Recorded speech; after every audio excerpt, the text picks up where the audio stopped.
आज शाम 5 बजे से लगातार हम आपके सामने ये खबर पेश कर रहे हैं किस तरीके से आज तक के दफ्तर पर आज आरएसएस के कार्यकर्ताओं ने विरोध के नाम पर हमला किया।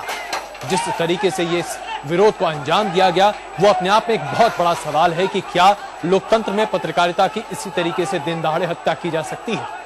क्या पत्रकारिता के तहत दिखाए गए तमाम न्यूज रिपोर्ट पर सवाल उठाने के बजाय क्या संगठन अपना विरोध इस तरीके से प्रदर्शित कर सकते हैं?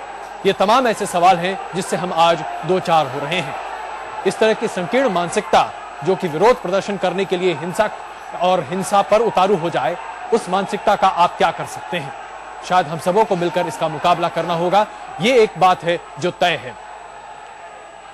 लेकिन भारतीय जनता पार्टी जो कि आरएसएस को अपना एक कल्चरल विंग बताती है, कहती है कि वो आरएसएस पेरेंट बॉडी है और भारतीय जनता पार्टी उसकी पॉलिटिकल ऑर्गेनाइजेशन है। भारतीय जनता पार्टी क्या कहती है इस निंदनीय हादसे पर? आइए देखते हैं। Millions of people got hurt. They also have the right to protest democratically.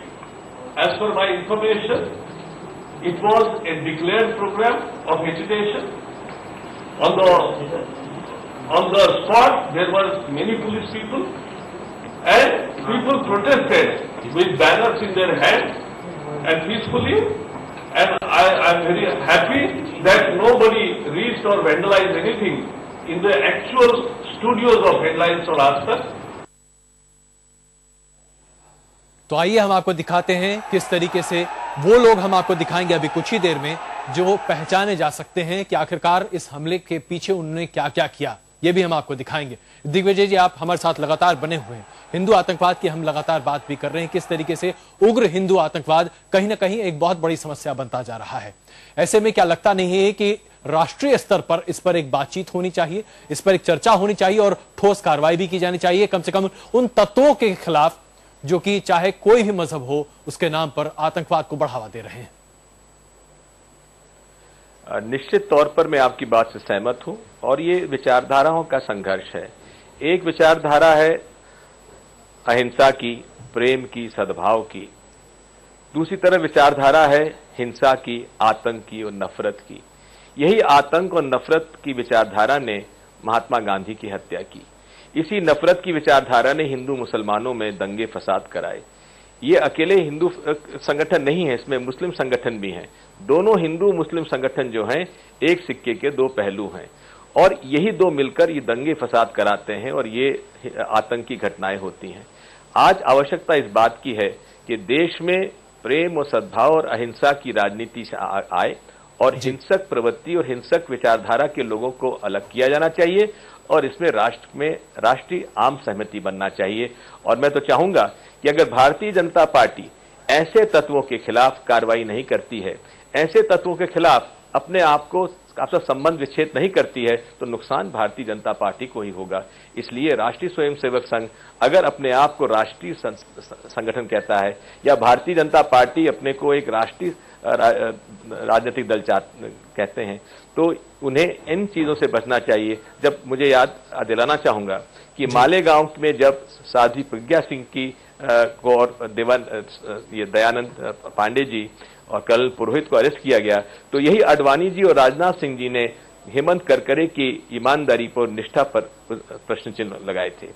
बात मैं वही कहना चाहता हूं कि हम लोग इतनी इस बात से ऊपर उठें और इस बात की कोशिश करें कि हिंसा चाहे कोई करे, चाहे हिंदू करे, चाहे मुसलमान करे, चाहे कोई संगठन करे, उसकी मिलकर उसकी खिलाफत करना चाहिए।